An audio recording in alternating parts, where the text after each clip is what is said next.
Hello everyone, today we're gonna see how to use the average ifs, SUMIFS, and COUNTIFS in Excel. In Excel, average ifs, SUMIFS, and COUNTIFS are powerful functions that allow you to calculate averages, totals, and counts based on multiple criteria.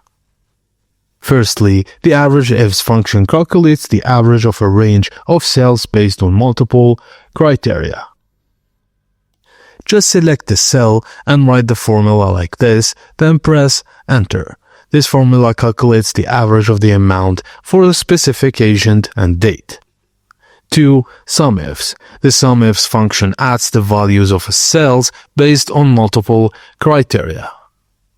Just select the cell, write the formula, then press Enter. And finally, the COUNTIFS. The COUNTIFS function counts the number of entries in a range based on multiple criteria. Just select the cell, write the formula, then press Enter. And that's it guys, as simple as that. Thank you for watching, and please don't forget to like and subscribe for more.